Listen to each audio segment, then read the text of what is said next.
educativas para nuestra institución. Este año el foro distrital tiene como propuesta dos ejes. El primero de ellos, niños y niñas acceden de manera oportuna a servicios de educación inicial, donde se garantiza la atención integral que promueve su desarrollo. Y el segundo eje, escuelas con emoción, convivencia y salud mental en las comunidades educativas y entornos educativos de Bogotá. Siendo este el eje de nuestro foro, en nuestro foro educativo institucional tendremos la participación de tres experiencias muy valiosas para nuestro colegio. Nos unimos al nombre del foro distrital, Foro Educativo Institucional, una Bogotá que inspira, una educación que te responde, por una Bogotá que inspira y facilita trayectorias educativas. Nuestro programa para este foro es el siguiente, que lo hemos compartido también allí en la manera impresa. Primero, el acto protocolario, nuestros himnos. Segundo, palabras de apertura a cargo de nuestro rector Marco Waldo Rodríguez. Tercero, conferencia con nuestra invitada Isbeth Alpargatero, Aulas con Emoción, gerente del proyecto Escuelas con Emociones de la Oficina de Convivencia Escolar. Cuarto, conversatorio hacia la construcción de la nacionalidad colombiana desde la socioemocionalidad, a cargo de docentes de la jornada de la tarde del área de sociales. Quinto, presentación artística, la historia de Simón Bolívar Libertador y revista musical, a cargo de estudiantes de Transición Jornada Mañana, CDC y la dirección de las docentes Marta Ortiz, Patricia Lejos y Laura Suárez. Luego tendremos un receso para dirigirnos a la cafetería y tomar un refrigerio.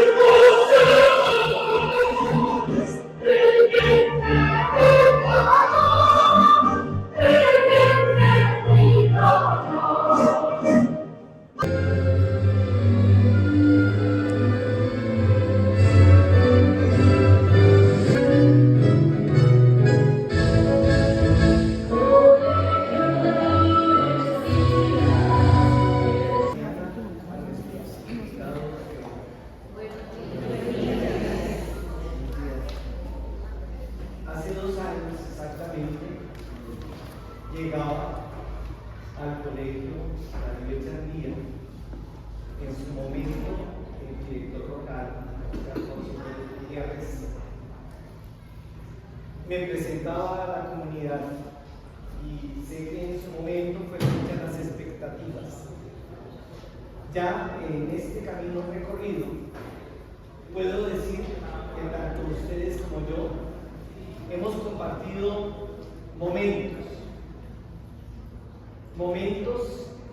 que, como lo indica la convocatoria a este foro, hacen trazabilidad de existencias humanas.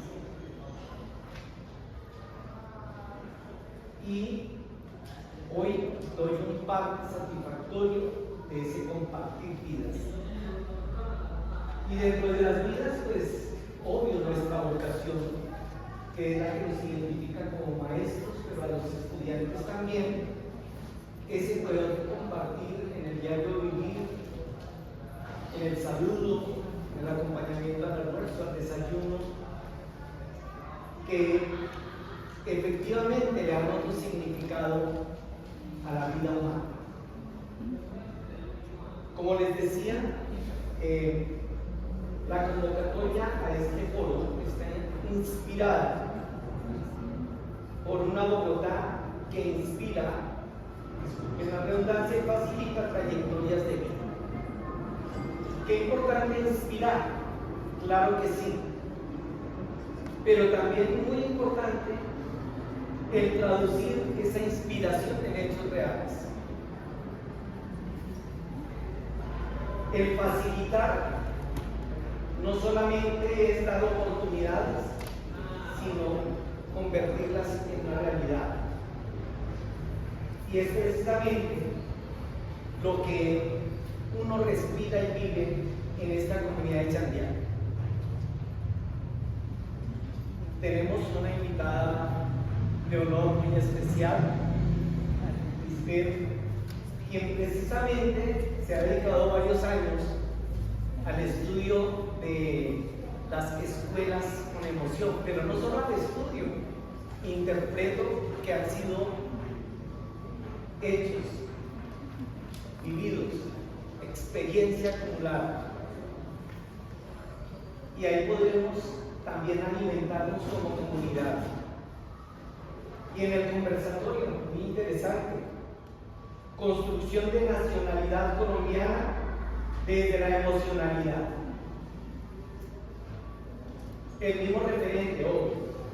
No podemos construir un país enajenado de la vocación y el quehacer de las instituciones educativas. Hace alguna época uno vivía como prevenido, y de ahí el estilo de nuestras escuelas con los muros para que no fueran permeabilizadas de la parte externa. Y entonces, en esa época, uno concebía a los estudiantes como en un vientre, y que cuando nacían, entonces uno los botaba así como arrojados a enfrentarse a la sociedad. Hoy día no nos permitimos ese concepto, gracias a algunas posturas, entre otras las Foucaultianas, que derribaron los muros de la escuela, hicieron que la vida externa llegara, y muy sorprendidos porque muchas veces no sabíamos qué hacer. Y todavía nos cuesta. Voy a ser infidente. La coordinadora de ella dice que acá se respira un ambiente de amor, pero a veces como que mucho amor. Y con alguien decíamos, bendito sea Dios y no es de agresión y violencia. No es de muerte, sino de vida. Se respira vida. Obvio, desde lo joven, a veces toca decirle, pero qué rico llegar a una comunidad donde se respira vida, desde la emoción, desde el sentimiento. Alguien me decía recientemente, es que si uno no dicta las clases con emoción, no está haciendo nada. Si uno no enamora al chico de la filosofía, de la educación física, si no los enamora de las sociales, muy difícilmente uno le puede llegar a la vida. Hay cosas de la razón que no entiende el corazón, decía Blas Pascal. Qué rico que haya sintonía entre la razón, sentimientos, la realidad, porque esos son tres experiencias muy interesantes e importantes, para nuestra comunidad. Niños y niñas sujetos de derechos, entre otros, el derecho fundamental a la vida, a la emoción, al sentimiento, al compartir, socioafectividad, formación integral y sexualidad. Una trilogía que me parece esencial en la formación del ser humano. Y también el juego como potenciador de aprendizajes desde diferentes experiencias, que creo que es lo más importante. Solamente decirles que me alegra nuevamente estar en este espacio y que así nos toque elegir solamente una de las ponencias, de las experiencias también. Yo sé que las tres están animando e invitando a asumir la escuela desde otra hora. Un feliz día. Experiencia, de su emotividad y de su amor por la educación. Con nosotros Lisbeth Alpargatero, como lo habíamos dicho, ella tiene una conferencia titulada Aula con Emociones, muy relacionada con el tema de nuestro foro 2024. Ella es gerente del proyecto Escuelas con Emociones y pertenece a la Oficina de Convivencia Escolar. Les pido que la recibamos con un fuerte aplauso. Muchas gracias.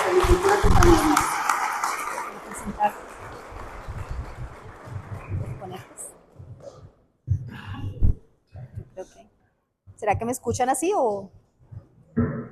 Bueno, muy buenos días para todos y todas, maestras. Encantados de estar acá acompañando en este foro institucional. Como lo presentaron, hago parte de la Oficina de Convivencia Escolar. Les extiendo un saludo especial del jefe, que es Edwin Usa. Efectivamente, nuestro programa se llama Aulas con Emociones. Este es un programa bandera de la administración distrital porque tiene como eje poder brindar las herramientas necesarias para desarrollar todas las habilidades socioemocionales en nuestra comunidad educativa que nos permita tener mejores formas de relacionamiento interpersonal que redunden en una convivencia escolar armónica, que nos permita tener mejores y más aprendizajes y que podamos tener también condiciones de salud mental que sean favorables para el aprendizaje. Muchas gracias entonces por permitirme hacer parte de este espacio. Yo les traje acá la presentación para que ustedes conozcan cómo está diseñado este programa, cuál es el alcance, cuáles son los actores y las articulaciones que son necesarias para llevar a cabo en la implementación. Vamos a ver por acá. Bueno, lo primero que quiero mostrarles es que nosotros arrancamos con una situación, unas problemáticas que no son nada alentadoras. En términos de violencias, en términos de situaciones de convivencia, que están afectando enormemente la salud mental de nuestros niños, niñas y por supuesto de toda la comunidad educativa. Nuestra oficina, la Oficina de Convivencia Escolar, tiene, como ustedes saben, el sistema de alertas, que es donde se registran los casos que se presentan a diario a nivel de violencias. Este sistema tiene más o menos tiene 6 módulos, dentro de los cuales se encuentran el módulo de trastornos del aprendizaje y del comportamiento, maternidad y paternidad, consumo de sustancias psicoactivas, conducta suicida, creo que no se ve completo, acá me falta una cifra, ¿cómo lo bajo? Lo subo, para que se vea la última. ¿O es acá en la presentación? Ah, sí, ya es acá.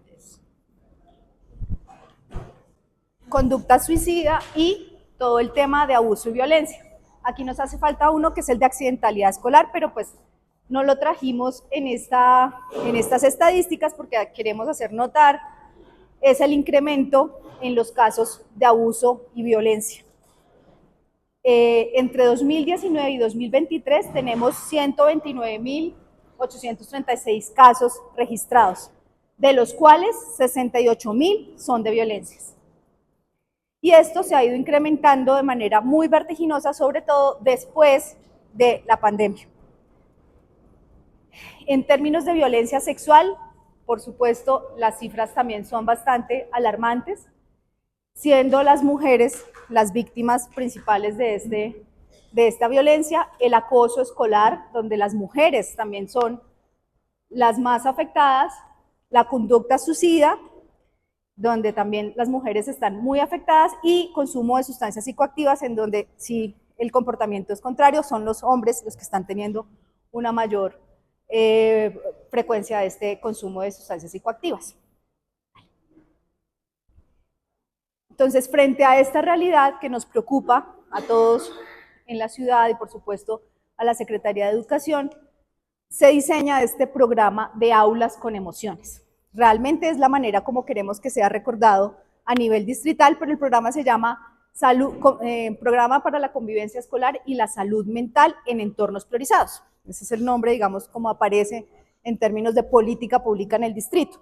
Pero para efectos de la recordación queremos posicionar el nombre de Aulas con Emociones, porque en el fondo lo que estamos buscando es el desarrollo y el fortalecimiento de las habilidades socioemocionales de los niños, niñas, adolescentes y jóvenes y de la comunidad educativa para poder, para que se puedan, digamos, resolver estos temas de convivencia y estos temas de violencias que se están presentando. ¿Cuáles son los problemas centrales que identificó el programa o el proyecto? Uno, pues que seguimos manteniendo imaginarios culturales que naturalizan la violencia, relaciones desiguales, relaciones de poder, de asimetría, que hacen que día a día nos estemos relacionando desde la violencia y no desde el reconocimiento ni desde la reciprocidad. El segundo problema es la poca formación para gestionar emociones. No sabemos qué nos pasa cuando sentimos determinadas emociones y esto qué efecto, qué función tiene en el proceso de aprendizaje, cómo las manejamos, cómo las gestionamos y cómo resolvemos para evitar que lleguemos a escenarios de conflicto. Pocas habilidades individuales y sociales para fortalecer nuestra salud mental y finalmente prácticas culturales donde seguimos viendo que los niños son sujetos pasivos, que ellos simplemente están ahí recibiendo información y que no tienen ninguna capacidad de crítica, capacidad de transformar realidades, sino que están, digamos, en una posición de pasividad. Esas 4 problemáticas son las que intentamos con este programa, con su implementación, poder transformarlas, y para eso diseñamos entonces una apuesta que tiene 5 grandes estrategias.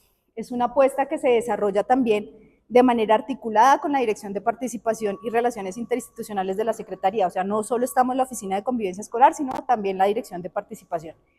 Y nuestra gran norte es poder incidir en la calidad educativa, o sea, partimos del presupuesto de que en la medida en que podamos tener una convivencia armónica, relaciones interpersonales respetuosas, esto incide en la calidad y en la formación de nuestros niños y niñas. Entonces, las 5 estrategias que tenemos son, la primera es aulas con emoción. Este de aulas con emoción está dirigido a los rectores, a los coordinadores, a los orientadores y busca generar con ellos unas estrategias de desarrollo de habilidades socioemocionales, enamorarlos a ellos también de esta apuesta a través de una escuela de entrenamiento y liderazgo socioemocional. En una fase posterior de esta estrategia, la idea es que todos los aprendizajes de habilidades socioemocionales que se puedan generar en una especie de malla de aprendizajes puedan ser integrados curricularmente en los colegios. La segunda estrategia es la estrategia de entornos inspiradores. Hablábamos con el rector antes de empezar el foro de la importancia de la articulación interinstitucional en los territorios, en los colegios, con las otras entidades que están teniendo que ver con los derechos de los niños y niñas. Hay problemas, hay situaciones que ya trascienden la escuela y que necesitan la articulación con las alcaldías locales, con la Secretaría de Integración Social, con Salud, con otras entidades para poder garantizar los derechos de las niñas, niños y jóvenes. Entornos inspiradores entonces está, digamos, sustentado en ese entendimiento de que la escuela no es una escuela de puertas cerradas, es una escuela de puertas abiertas, que articula en el territorio una serie de procesos que le permitan mejorar las condiciones que puedan existir en el entorno. Problemas de alumbrado, problemas de saneamiento básico, de basuras, el tema de consumo, todos son temas que no los podemos resolver nosotros como sector de educación y que necesitan la articulación interinstitucional con estas otras entidades. Entonces, entornos inspiradores es esa apuesta que desde el distrito se le está dando, digamos, mucha fuerza y que eso tiene, digamos, su impacto en la localidad, con la articulación que puede desarrollar los rectores, con el alcalde local, con los representantes de las diferentes entidades. ¿Nos está escuchando bien? Sí. Es que esto me pone nerviosa, pero bueno. Bueno, esta es la segunda estrategia. La tercera estrategia, que son las estrategias que están, digamos, lideradas por la Dirección de Participación y Relaciones Interinstitucionales, es la de construcción de ciudadanía, fortalecimiento familiar y educación integral de la sexualidad. En construcción de la ciudadanía, pues allí están todas las estrategias, las acciones, las apuestas relacionadas con cátedra de paz, con resolución pacífica de conflictos, con todo el sistema de participación, las mesas estamentales, y pues lo que busca esta estrategia de ciudadanía es desarrollar habilidades que le permitan a los niños y a las niñas participar activamente para que transformen sus realidades, o sea, que tengan una participación que no sea nominal, que no sea una participación funcionalista, sino realmente una participación que pueda transformar situaciones problemáticas. La de fortalecimiento familiar me parece a mí que es una de las apuestas también más importantes y más novedosas en este tema de ciudadanía y convivencia, porque como que siempre habíamos trabajado mucho con los niños, con los maestros, con los orientadores, pero el tema de familias en los temas de ciudadanía y convivencia había estado un poco como alejado. Y consideramos que todo este tema de habilidades socioemocionales, pues realmente se aprenden en la familia, se desarrollan y se potencian en la escuela, y la vida misma pues nos pone en escenarios en donde tenemos que tener estas habilidades para poder afrontar los desafíos que tenemos a diario en términos de convivencia. Entonces, trabajar con los padres y con las madres resulta fundamental. Y para esto hay una estrategia que es muy importante que se va a desarrollar, que tiene que ver como con asesorías, orientaciones o atención psicológica específicamente a los padres, madres y cuidadores, porque ellos se están enfrentados a situaciones complejas. Por ejemplo, si un niño o una niña está en una situación de tránsito de género, una decisión que es difícil a nivel individual, a nivel familiar, el padre no sabe cómo afrontar eso, no tiene las herramientas, no sabe a quién preguntarle. Y de pronto poder tener una oferta que le permita a este padre o a esta madre ir y poder conversar y poder tener herramientas socioemocionales para que pueda acompañar esa situación o esa situación que se está presentando con su hijo o su hija, y poder tener una decisión que sea individual y familiar, digamos, con la menor afectación posible en el mundo emocional y en el mundo del aprendizaje y el desarrollo académico de los niños y de las niñas. Entonces, esta estrategia de fortalecimiento familiar es muy novedosa y hace parte, digamos, de esta gran apuesta. Y la educación integral de la sexualidad, que pues trabaja también desde la primera infancia hasta 11, buscando curricularizar o integrar curricularmente esos aprendizajes también de una sexualidad. Todo esto está, digamos, desarrollado en los entornos en donde sabemos que transcurren las trayectorias de vida de nuestros niños y niñas, ¿no?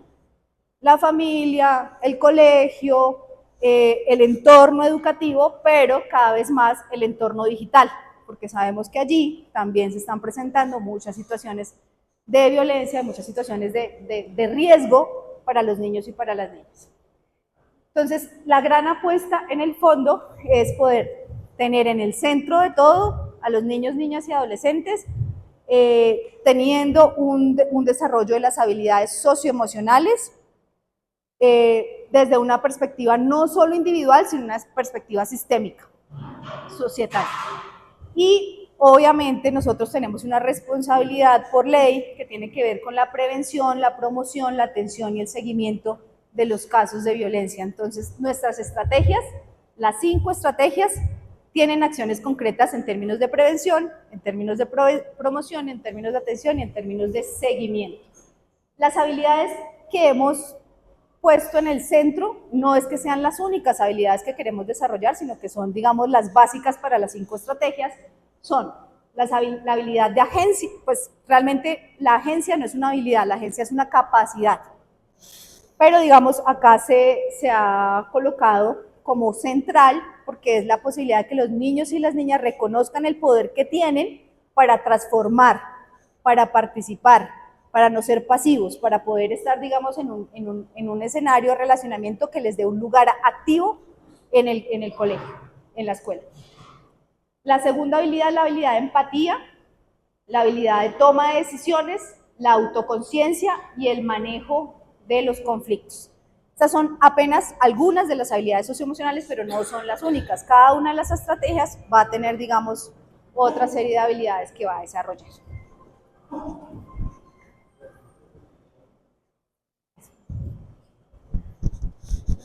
Entonces, ¿qué queremos?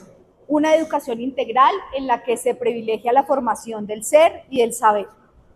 Una educación socioemocional y ciudadana que se aprende en la práctica, que esto no es un tema de cátedras, no es un tema de teoría, sino que es un tema en el relacionamiento cotidiano, en la manera en cómo nos tratamos, en cómo nos cuidamos, en cómo aprendemos colectivamente.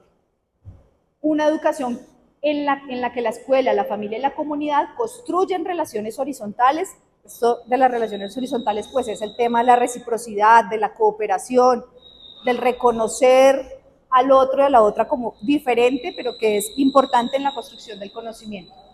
Una educación que promueve una ciudadanía crítica, activa y capaz de transformar realidades. Y una educación que acompaña el desarrollo de la sexualidad de manera integral a lo largo del curso de vida. Este es nuestro gran objetivo, entonces el fortalecimiento de las habilidades socioemocionales de las comunidades educativas en Bogotá, favoreciendo la promoción de la salud mental y la mejora del clima escolar. Y aquí, pues bueno, ya yo no voy a entrar a detallar mucho porque ya se los conté las 5 estrategias, pero grosso modo, la primera, que es la de aulas con emoción, que tiene como grandes apuestas esta escuela de liderazgo socioemocional con directivos y con orientadores, planes institucionales de transformación. Estos planes van a tener un acompañamiento permanente durante 100 días, la construcción de una malla curricular de habilidades socioemocionales y pues todo el dispositivo de operación que ustedes saben que tiene la Oficina de Convivencia Escolar a través de sus unidades móviles de atención y a través de sus equipos especializados que acompañan los casos que se presentan a nivel de violencias en los colegios y en los entornos, con el equipo también de entornos. Dale. La educación integral para la sexualidad, que entonces se va a trabajar este año, tiene como meta el trabajo en 30 instituciones educativas. Sigamos. La estrategia de ciudadanía, que tiene todas estas grandes apuestas de rutas pedagógicas para el desarrollo de capacidades ciudadanas, el acompañamiento en Simonu, que ha sido tan importante en el distrito, todo el tema del enfoque restaurativo, el fortalecimiento de los gobiernos escolares, las mesas estamentales, la de fortalecimiento familiar que ya les conté, todo este tema de redes de apoyo y comunidades de aprendizaje, y la de entornos inspiradores. Esta de entornos inspiradores ya empieza a tener un impacto muy importante por lo que les comentaba de toda la articulación interinstitucional y de toda la apuesta que hay a nivel distrital con este tema de entornos inspiradores para garantizar condiciones de seguridad en las trayectorias de las casas de los niños hacia el colegio. Listo. Esta es la presentación, no sé si alguien tiene o algún maestro o maestra tiene alguna pregunta que les pueda ampliar, si ya quedó todo claro. Muchas gracias por su atención. De evaluación y promoción.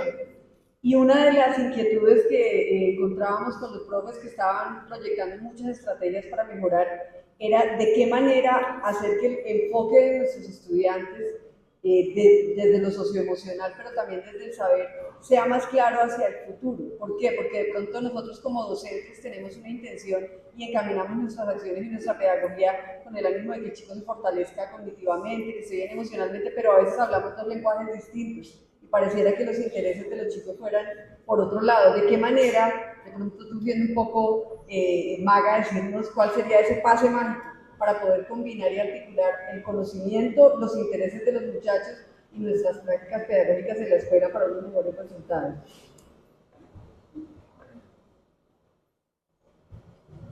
Claro, esa pregunta es muy importante y yo no creo tener la respuesta, pero sí creo que es muy importante la capacidad de escucha. La capacidad de escucha que como adultos, como docentes, como familiares, papás, mamás, cuidadores, tenemos de nuestros hijos. Yo siento, además porque lo vivo también con mi propio hijo, y es que a veces ellos le dicen a uno, pero es que tú no me estás escuchando, tú no me estás poniendo atención. Y a veces uno reflexiona y dice, sí, o sea, uno está tan metido, digamos, en la dinámica cotidiana de cumplir con una cantidad de cosas que tenemos que hacer los adultos, pero realmente el espacio para sentarse a escuchar cuáles son las motivaciones, los intereses, las preocupaciones que tienen los niños, realmente no damos ese. O sea, vivimos en un mundo tan ocupado y tan lleno de tantas cosas que lo primero que yo creo que hay que hacer para poder compatibilizar eso que está pasando hoy con los deseos y con el futuro que ellos tienen en mente es preguntarles, es escucharlos y es poder tomar de ellos información que le permita a uno realmente poder adecuar lo que está haciendo en el aula, lo que está haciendo en otros espacios, más a las necesidades que ellos tienen. Porque además generacionalmente también hay unas brechas fuertes y ellos ya están viviendo unas cosas que nosotros no vivimos y no alcanzamos a imaginar ni a dimensionar lo que las implicaciones de las vivencias que ellos están teniendo hoy por hoy. Entonces, ¿cómo hacemos para acompañar esas decisiones? ¿Cómo acompañamos esos procesos de vida, esas situaciones, decisiones, circunstancias que se les están presentando y que ellos de pronto no tienen las herramientas para afrontarlas y quizás nosotros como adultos tampoco estamos generando? Hay que reflexionar con los padres. Nos preocupa muchísimo porque esa es la parte que está fallando más. No hay acompañamiento a los niños, hay exceso de violencia cuando a las pocas veces que están con ellos, en la mayoría de los casos. Entonces me gustaría saber cuál es su ruta y si podemos aquí a ver si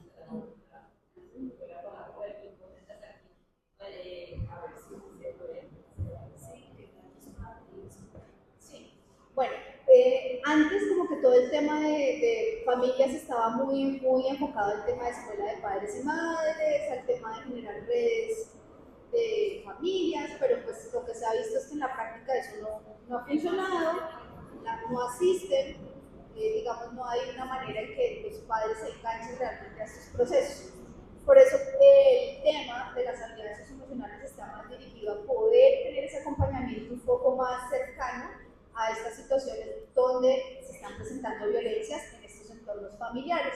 Y por eso, digamos, el programa está orientado a poder brindar esas asesorías que se realizarán, digamos, a través de convenios con consultorios de las universidades que estén desarrollando, digamos, procesos psicosociales, en este sentido, obviamente con el acompañamiento de la Secretaría de Educación, pero sí es como ofrecer una atención concreta a los padres y a las madres frente a los desafíos que ellos tienen con los problemas de violencias y convivencias que se están presentando en el interior de la familia. Y otra cosa muy importante que se me había olvidado decirles es que también está, digamos, comprobado de alguna manera que en la medida en que el padre y la madre complete su trayectoria educativa hay más posibilidades también de que los niños y las niñas las completen y, digamos, puedan como salir adelante, por decirlo de alguna manera. Entonces, también hay un compromiso muy fuerte de la Secretaría de Educación para ofrecerles a estos padres y madres culminar sus estudios, ¿sí? Que puedan terminar también su trayectoria educativa y con esta articulación interinstitucional que se genere, poderles ofrecer también posibilidades de inserción laboral en los casos en los que, obviamente esto no es competencia estrictamente de la Secretaría de Educación, pero se logra con la articulación interinstitucional con estas otras entidades que le pueden permitir a las familias mejorar su situación de ingresos, porque pues, por más habilidades socioemocionales que tengamos y la situación es muy compleja a nivel socioeconómico, pues esto no nos va a facilitar los aprendizajes, no nos va a facilitar nada en la vida. Entonces un poco esa es la perspectiva de trabajo.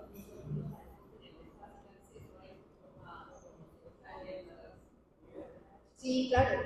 Todo este programa, como está planteado, digamos, cada año vamos a tener unas metas de colegios, ¿no?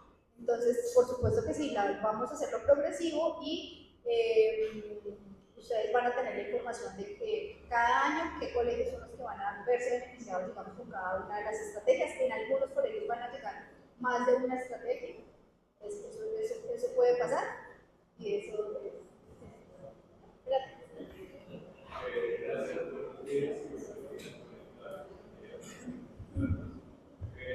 Mucho la atención que mencionaban de las redes convencionales para ver eso del contrato y las en el contexto familiar, en el contexto laboral, en el contexto colegio, pero realmente el contexto digital en este mundo virtual de la tarea donde los chicos se agreden o bueno, que verbales, sexualizadas, que tienen otra serie de riesgos del mismo uso adictivo de las redes. ¿Qué estrategias ha planteado de la OCDE para mitigar esta problemática? Sí, bueno, un poco por el lado de entornos inspiradores, obviamente todo este tema de habilidades socioemocionales pues está dirigido a que los niños y las niñas pues tengan herramientas para poder decidir cómo actuar en los diferentes escenarios. Uno de esos escenarios es el digital. Si los niños están en una situación emocional, de salud mental, vulnerables, pues son mucho más es mucho más fácil que puedan caer, digamos, en situaciones complejas en el mundo digital. Pero entonces, la apuesta, digamos, esto tendrá que profundizarse, porque no, así, no hay un, digamos, tiene que tener un desarrollo a lo largo de las 5 estrategias específico para trabajar en el entorno digital. Lo que tenemos ahorita no está tan específico, pero sí podemos decir que a través de la estrategia de entornos inspiradores tenemos una apuesta muy importante para que a través del arte, de la cultura, o sea, que los niños vuelvan a tener espacios de relacionamiento físico, que le quitemos cada vez más tiempo al uso de las redes sociales, al uso de la tecnología, generando espacios en el entorno que les permita a los niños sentirse a gusto para disfrutar eso, para disfrutar otra vez del parque, para disfrutar otra vez de los espacios físicos, que es donde la convivencia además es más chévere, la cara a cara, la convivencia que se da a través de las redes, que no sabemos ni siquiera quién está al otro lado. Entonces, si tenemos parques seguros, si tenemos barrios con mejores condiciones lúdicas, culturales, pues los niños van a poder estar cada vez menos inmersos en esta vida virtual que ha tocado tan difícil. Perdóname que primero me ha adelantado. Lo que pasa es que en este colegio tenemos ausencia de los padres. Hasta que ellos no se comprometen. Es como si dejaran los niños a merced de nosotros. Ni siquiera cuando llegan a la casa de los padres viven absolutamente solos. Entonces no tenemos esa compañía de ellos. ¿Cómo hacemos para involucrarlos en la vida social? No lo tenemos. Sí, bueno, no sabría cómo respondértelo en concreto, pero eso es una problemática no solo de este colegio, de todos los colegios, efectivamente. Por eso digamos, la importancia, digamos, de esta estrategia, y consideramos que la manera, pues sí, es poder identificar dónde se están presentando estas violencias y que el acompañamiento no sea solo en el momento de la violencia, sino que pueda haber un seguimiento para saber qué es lo que está pasando en esa red familiar, cuáles son. Entonces, ir a otra institución a que ellos hacen.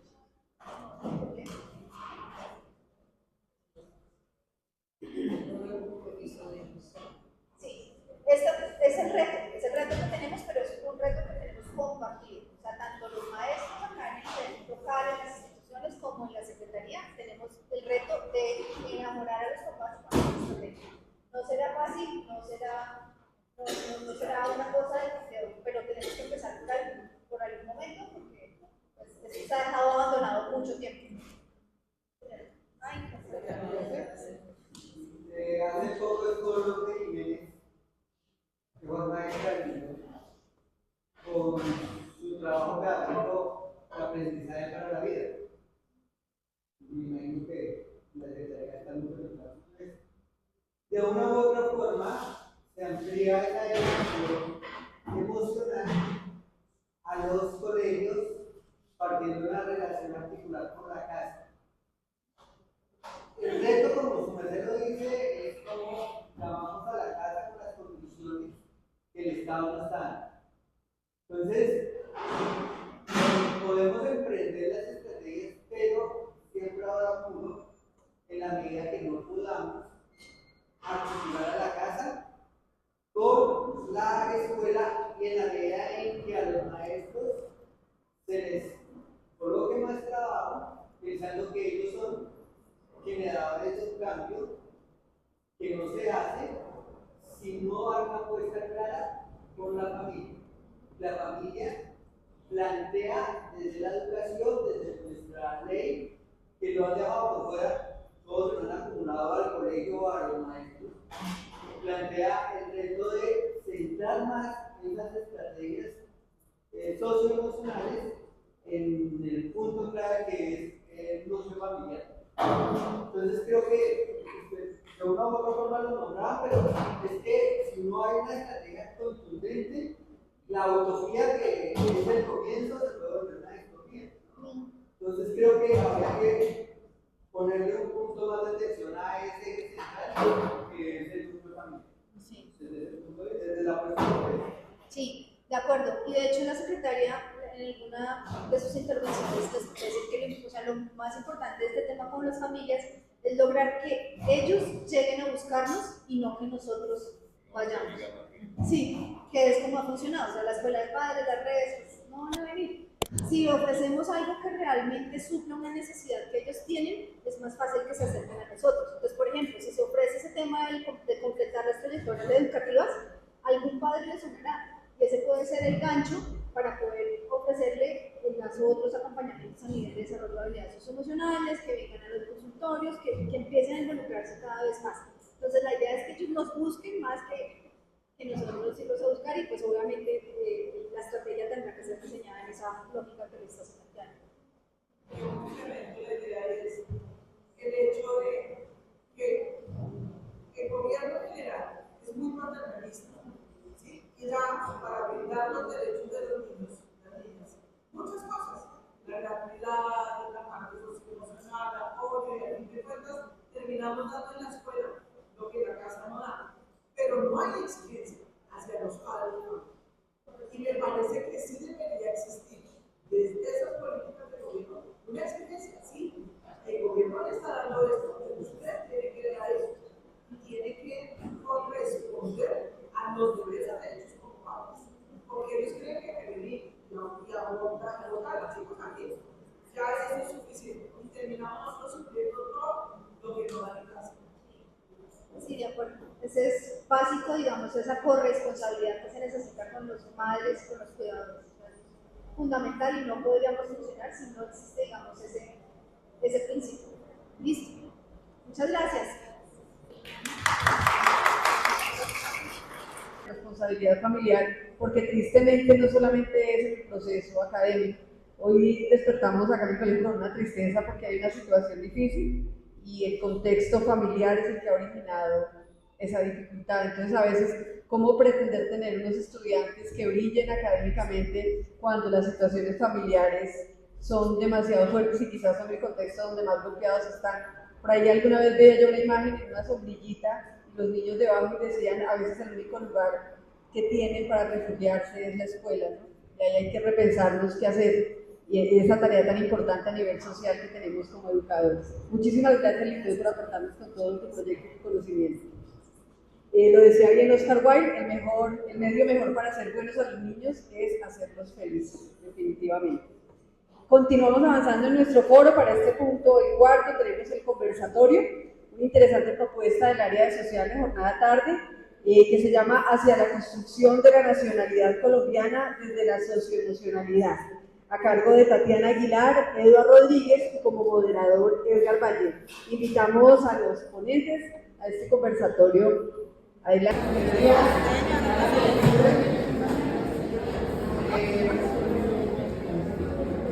Les vamos a pedir concentración en esta situación para que no cortemos a nadie.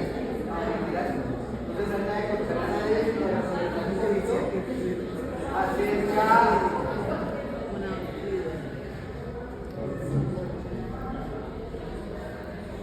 acerca de un concepto que es la nación. Y ese concepto de nación a través de algo que vamos a ubicar en la identidad nacional. ¿Por qué la identidad nacional? Porque vamos a hablar de emociones con respecto a este concepto. Quisiera presentarles a mis compañeros de esta travesía, de este territorio, el día de hoy. Nuestra compañera Tatiana Aguilar, licenciada en Ciencias Sociales, con una maestría en Educación. Mi compañero Eduardo Rodríguez, sociólogo y con una maestría en Educación, y en este momento les está hablando desde Antonio Valle, licenciado en Ciencias Sociales, con una maestría en Comunicación y Educación. Para este plano vamos a invitar, enviamos unas hojitas, les vamos a pedir el favor que las corten por la mitad y las vamos rotándolas, porque pues, ustedes saben que también tenemos en el medio ambiente, ¿no es cierto? Como les decía, nuestro punto de partida, y espero que nos ayuden con este camino. Nosotros somos un punto de partida y espero que hagamos un retorno con ustedes de lo que es la nación. En Colombia y en el mundo se han generado a través de las ciencias sociales y de las ciencias blandas concepciones como el de nación, patria y país. Y las voy a aterrizar a lo del mundo de la modernidad. País, territorio. Patria, pertenencia a un territorio. Estado, organización de un territorio. Nación, pertenencia a la organización de un territorio a través de identidades políticas. Pero estos conceptos han ido variando con el tiempo. Una cosa era lo que nosotros pensábamos de lo que era la nación en los años 70 y 80, por no irme más atrás, y otra cosa es lo que se define o se piensa definir tanto por los jóvenes de este país y del mundo al respecto de lo de nación. ¿Por qué cambiar la definición de nación por identidad nacional? Max Weber, sociólogo, plantea el punto fundamental: identidad nacional, para darle un punto de análisis a lo que en ese momento se hablaba en los colonialismos como nacionalismo y patriotismo.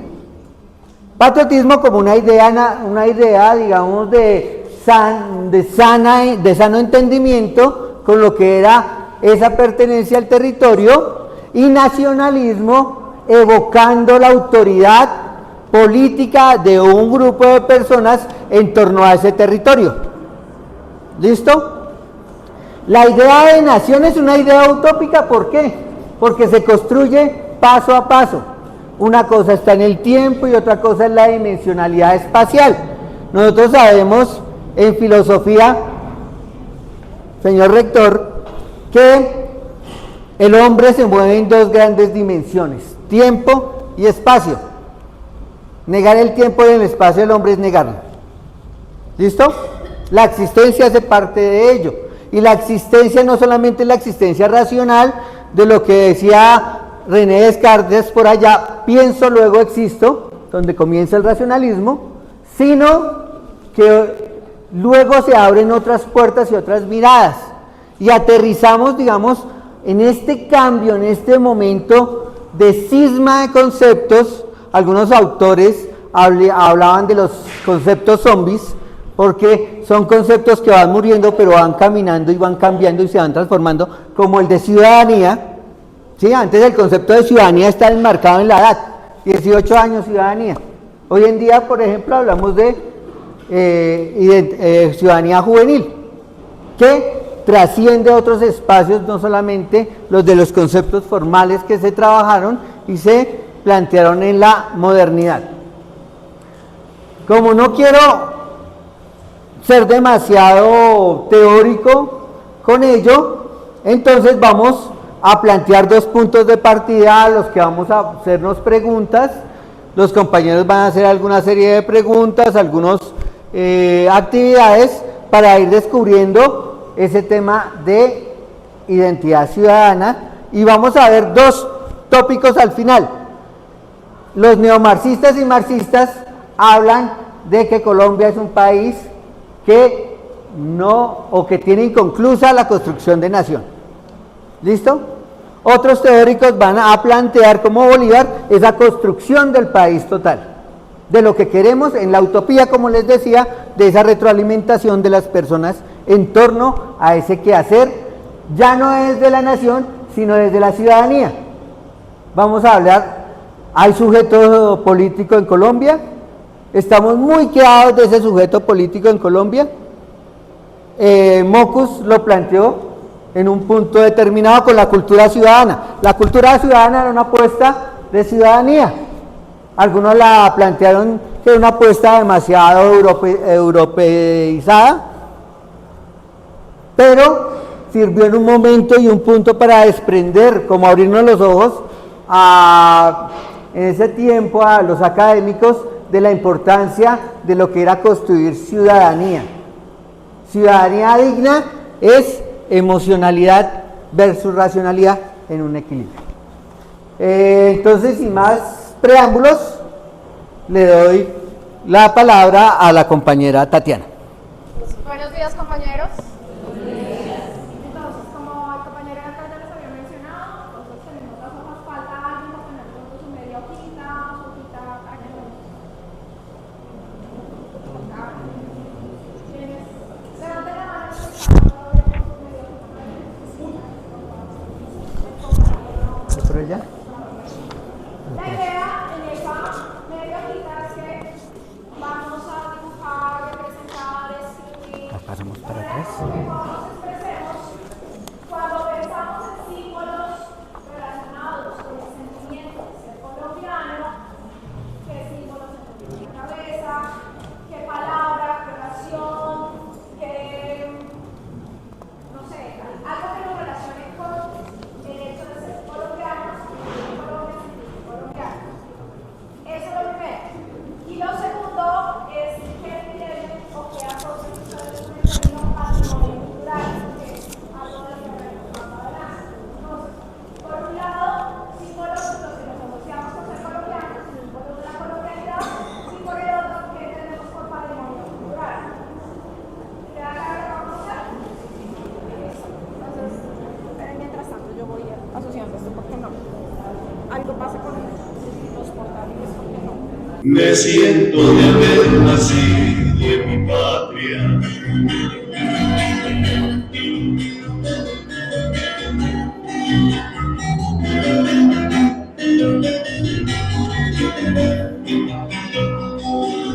Y para mí una muchacha verdadera o morena, una mona de ojos claros y suave piel de montañera.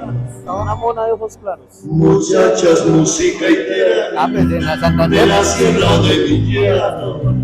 Ay, qué orgulloso me siento de ser un buen colombiano. Que son minoría en realidad. Ay, qué orgulloso me siento de ser un buen colombiano.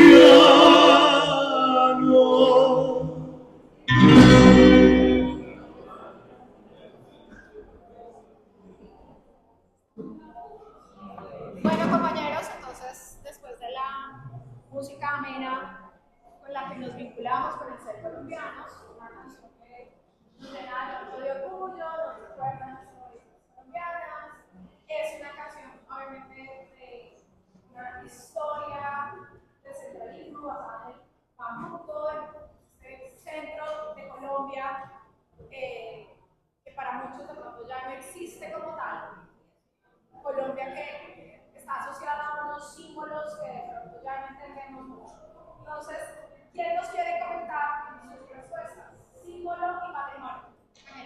Bueno, para mí los símbolos que más me llenan el himno, con las palabras, sobre todo la palabra independencia. Creo que somos independientes en un 80% del resto del mundo, pero todavía dependemos de mucho. Y patrimonio cultural son las cosas que nos destacan culturalmente, como la comida, los bailes, nuestra música, y un patrimonio cultural que saca la cara por nosotros el café. Victoria.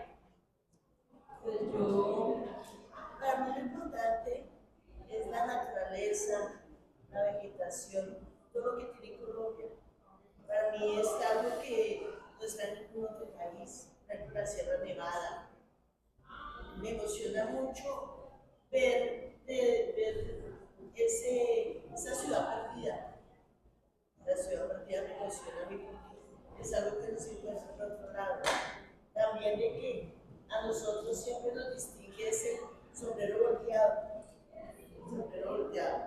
Y hay un animalito que se está acá extinguiendo, que es el cóndor. Entonces, que están tratando de volverlo a criar de nuevo. Y hace poquito nacieron 2 cóndores. Gracias. Camila. Bueno, para todos muy buenos días. Dentro de los símbolos que les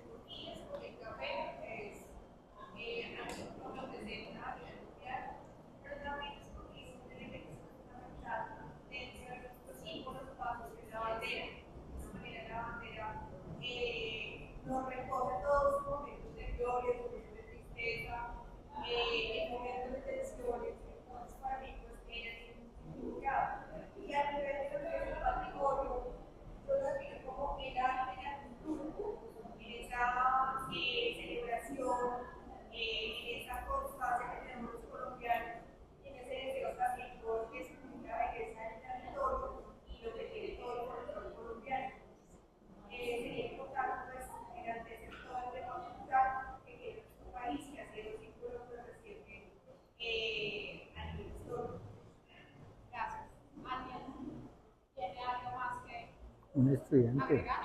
¿Algún estudiante? Blanco.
Luisa.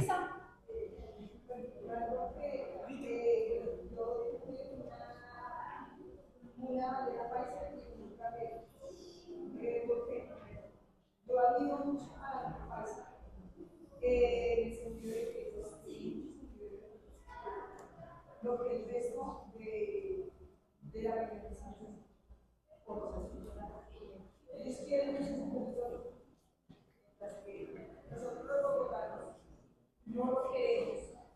En varios lugares, no se puede organizar que es el modo lo que tenemos.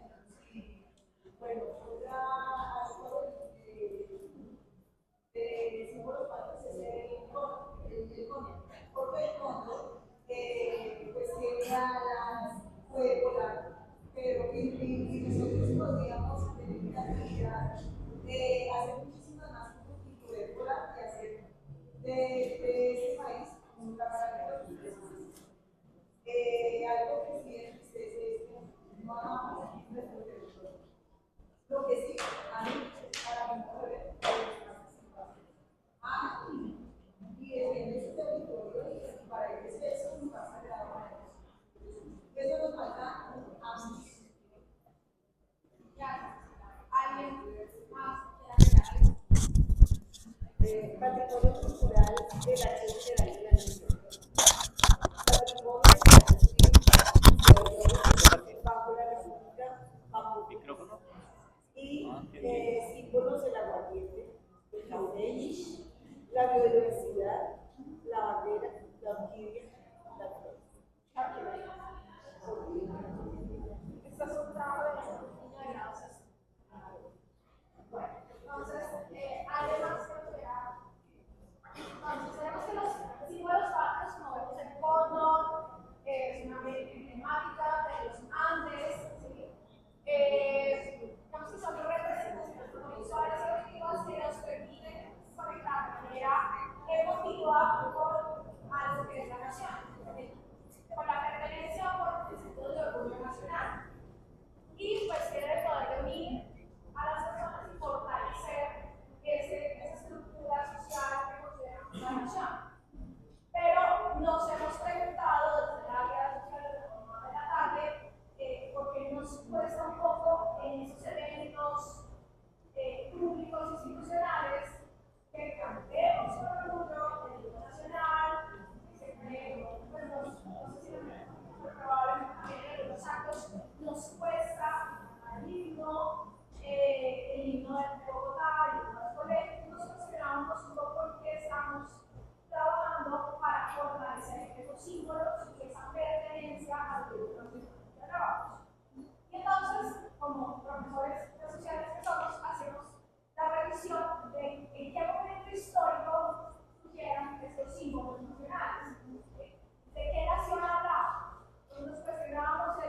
escudo nacional también fortalecido en otras cosas, pero ¿y dónde está el resto de la nación colombiana? Preguntémosle a un estudiante de Nariño, de Tumaco, ¿dónde queda Bogotá? Y dicen, no, Bogotá hay muchísimos proyectos, pero muy lejos de su visión de nación. Incluso aquí en Mario Bonito, uno les dice, vamos a ir a la Candelaria. Y uy, eso queda lejos, profe. ¿Eso dónde queda, profe? Entonces, sí, parte del cuestionamiento del gobierno que hemos venido trabajando es cómo nos vinculamos con ese sentimiento de la cultura nacional. Cómo retomamos esos símbolos para que cosas como las que pasaban en el final de Colombia-Argentina, donde quedamos terrible, no vuelvan a ocurrir. Porque esa es la reflexión. ¿A dónde y a quién estamos formando? ¿Qué ciudadanos? ¿Qué seres humanos? ¿Con qué intereses? ¿Con qué perspectivas?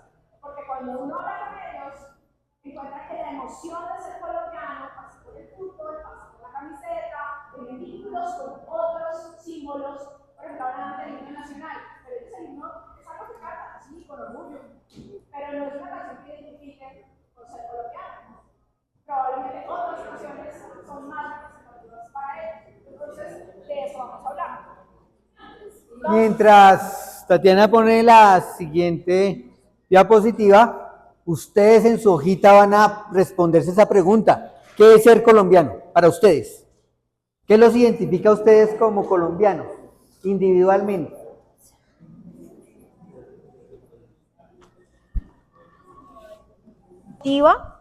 Entonces tenemos un vínculo afectivo con nuestra nación, nos sentimos orgullosos, pero cuando es negativa hay sentimientos de rechazo, de depresión, ¿sí? Y entonces ese vínculo con la nación es muy susceptible, pero también es muy frágil, ¿sí? Porque depende de nuestras circunstancias, de en el lugar en que vivimos, cómo nos representan y cómo nos vinculamos históricamente con esos procesos. Ahora bien, ¿qué nos hace colombianos? ¿Qué sentimiento tienen de ser colombiano? ¿Quién nos comparte su respuesta? Yo quisiera escuchar a un estudiante que estamos acá como una charla poco.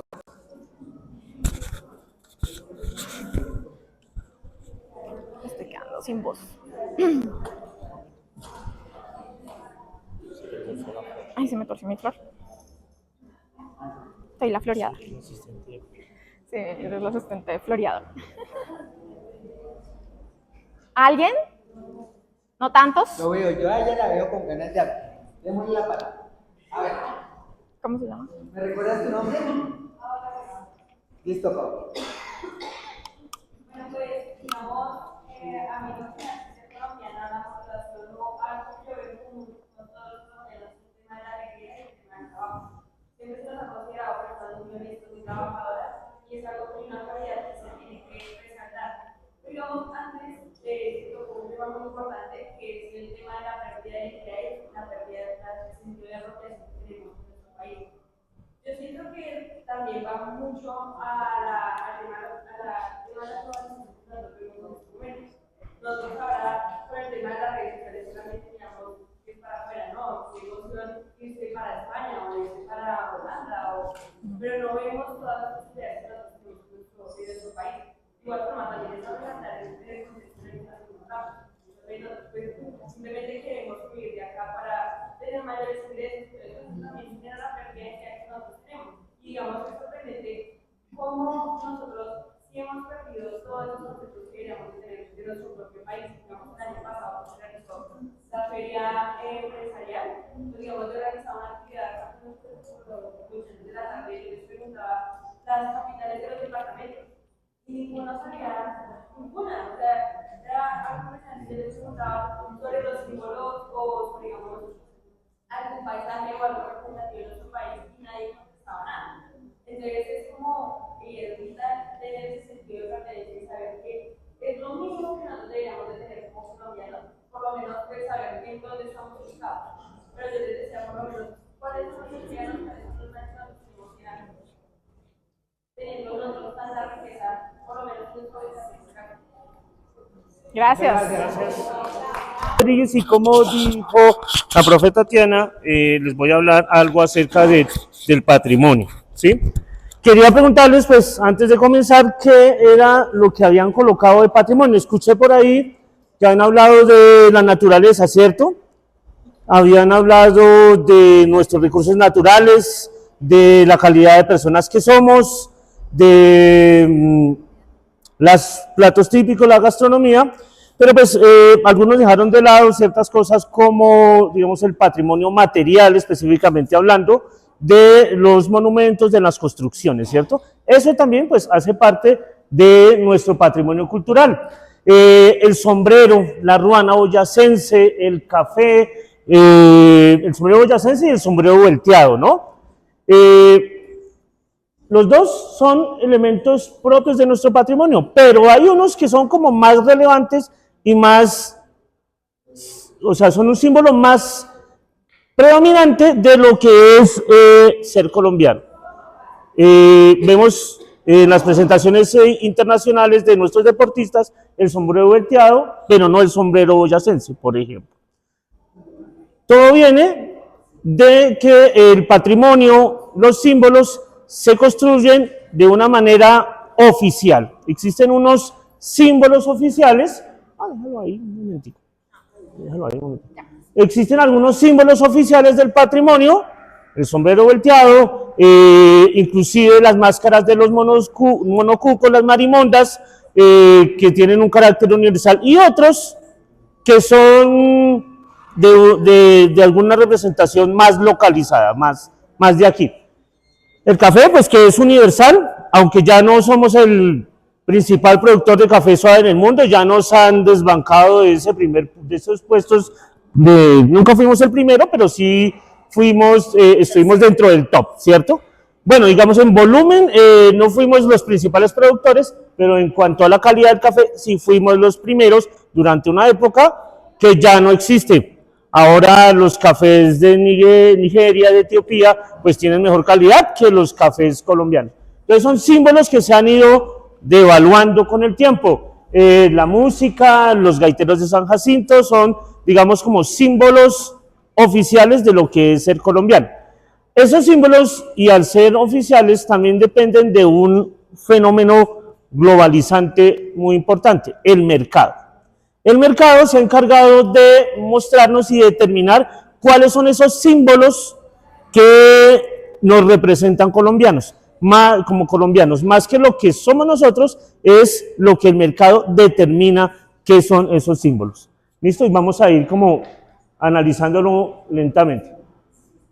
Primero que todo, pues para hablar del patrimonio, ¿no? El patrimonio hay de dos clases, el patrimonio material, que son todas estas construcciones de la gastronomía, las cosas tangibles, los monumentos, los castillos, San Agustín, San Felipe, que la ciudad perdida, que hacen parte pues de lo que es nuestro patrimonio tangible y material.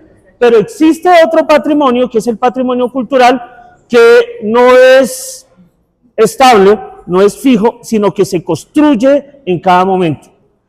La profe Tatiana nos hablaba de que hay veces esos símbolos patrios de los que hablamos, el Canal de Panamá, el cóndor, el himno, el escudo, parece que nos hablan de un país que ya no existe, porque con cada generación se va construyendo un nuevo ideal de patrimonio y de símbolos patrios.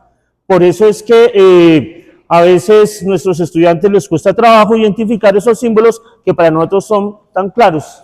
Les pregunto, ¿conocen ustedes todos los personajes que están en esa imagen? ¿Hay alguno que no conozcan? Si le hiciéramos la pregunta a nuestros estudiantes que están acá, ¿nos quisieran decir ellos cuáles no conocen de los que están ahí? ¿Cuáles sí y cuáles no? ¿Quién nos quiere contar? Tranquilas, no hay ningún problema, lo pueden decir.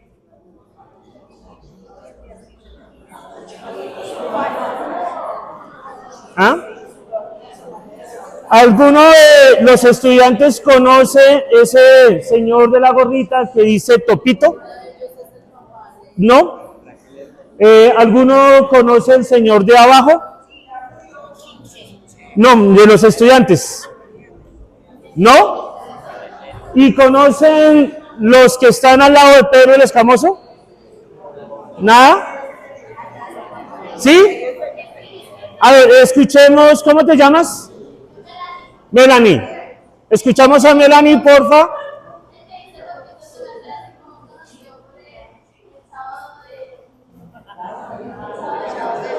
¿Sábados felices? Ajá.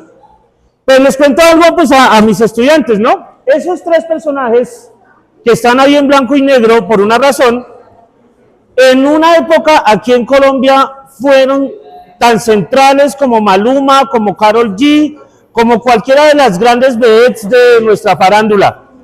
Conocidísimos por todos, los sábados los veíamos y los escuchábamos con mucha alegría, porque representaban algo que era nuestro y que hoy, en palabras de ustedes, salvo Melanie, son como sombras de una Colombia que ya no existe. Estos personajes han sido reemplazados por otros como Betty, como Pedro Coral, como Karol G y como Shakira. ¿Quién no los va a conocer hoy en día? Y a eso nos referimos cuando hablamos de que hay unos elementos del patrimonio cultural que van sustituyendo a los elementos anteriores. Y por eso se hace como una desconexión tan fuerte entre lo que como docentes queremos mostrarle a nuestros estudiantes de lo que es el patrimonio y los símbolos